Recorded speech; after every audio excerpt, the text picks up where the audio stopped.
inilah kekayaan alam Indonesia yang saat ini sedang kami bongkar rahasianya. Di sini saya tekankan, ini bukan mistis, ini bukan komik, tapi apa? Ini sebuah teknologi, bahkan cikal bakal dari sebuah teknologi yang memang selalu dipatahkan, dikubur dalam-dalam agar bangsa kita ini tidak pernah maju pola pikirnya, teman-teman. Jadi begini ya teman-teman, kenapa sih para leluhur zaman dulu itu tuh sering melakukan meditasi ataupun kontemplasi alam di dekat air terjun?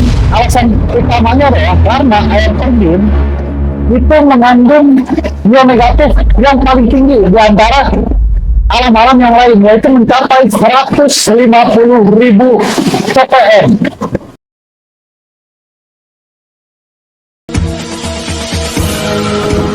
Nah, tapi di sini saya akan menggali lebih dalam lagi. Ketika saya pergi,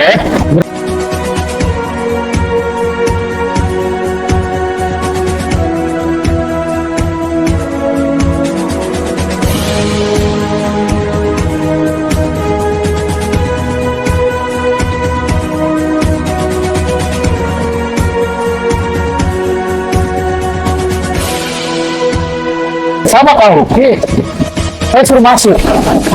Kalau lihat pertama jelas, kita itu pasti melihat di sini itu ada dimensi alam dunia. Saya lebih masuk ke dalam, itu portalnya itu malah seperti kayak kaca, kayak air gitu loh. Saya suruh masuk, terus suruh masuk. Waktu dulu sering saya kesini, itu saya selalu melihat di dindingnya itu kayak ada aurora bulat. Dia seperti kipas angin gitu loh, blower. Nah sekarang kita masuk secara astral dengan Kang Luki. Setelah masuk, nah berbedanya ya di sini dengan di Arca Boba. Kalau di sini ada emas, cuman hanya sebagian kecil dan itu bukan terdapat kata emas. Di dalamnya ini itu ada sosok itu wanita cantik.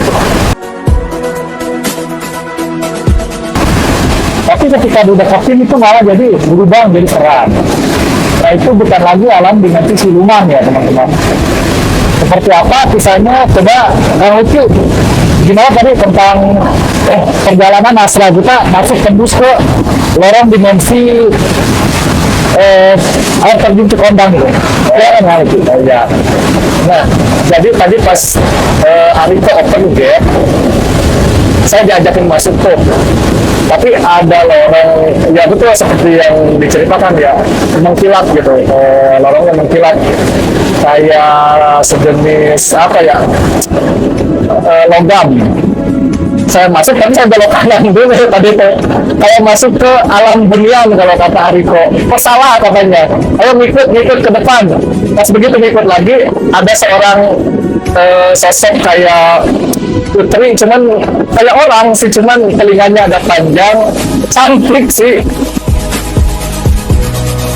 Pas dideketin, ibu mah jadi seram, kayak mau gigit gitu.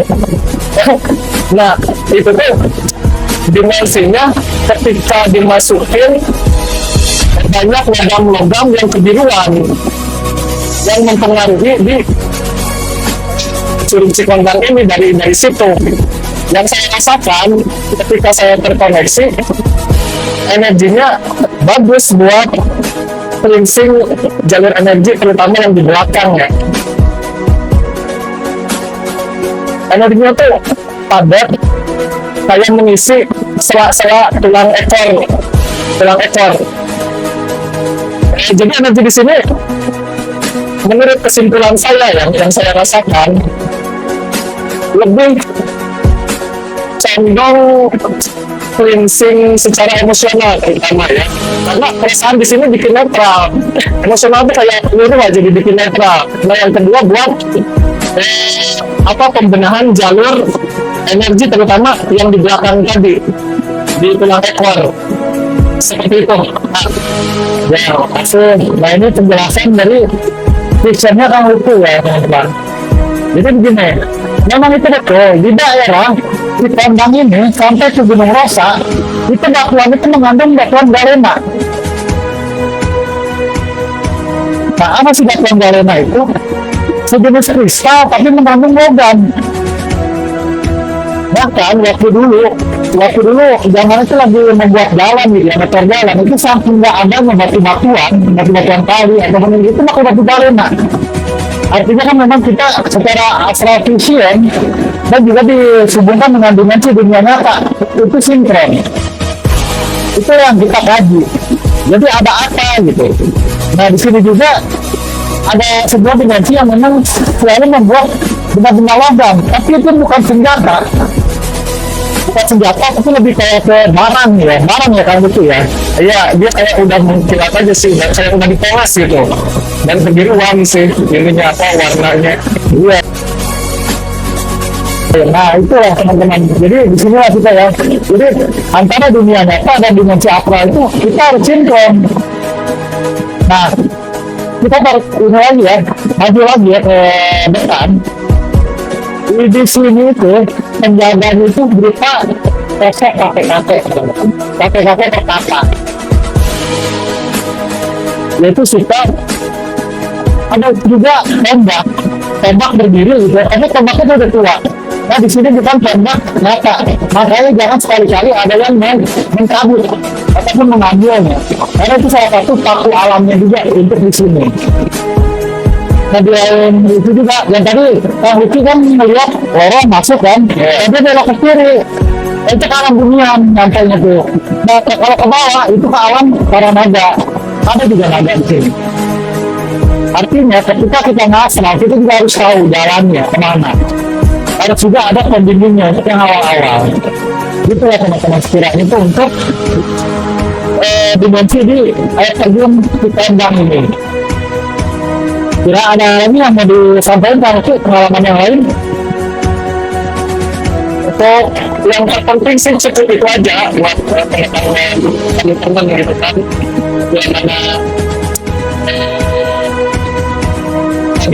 dari kesini bagus sih, terutama buat bangunan energi yang di belakang yang baru disung semua ya. Nah itu sama dia bagus juga buat deteksi radiasi. Nah ya jadi gini kan ya, ketika dari tracingnya Kang Lucky ini kita lihat dari benda fisiknya yang mengandung batuan galena. Galena itu sendiri, bahan galena itu bisa dimanfaatkan menjadi apa? Menjadi anti radiasi. Artinya ketika orang-orang yang berendam di aliran air terjun di Pondang ini itu bisa meluruhkan paparan radiasi seperti apa ya, kita seperti main gadget, main komputer ya, karena kan teknologi yang sekarang itu banyak radiasi dan radiasi lainnya. Makanya dengan berendam di sini itu tuh bisa ternetralisir, terfilterisasi lagi menjadi yang tubuh kita lebih sehat, ditambah lagi dengan kandungan yang negatif yang mencapai 150.000 ppm. Itu sangat luar biasa sekali.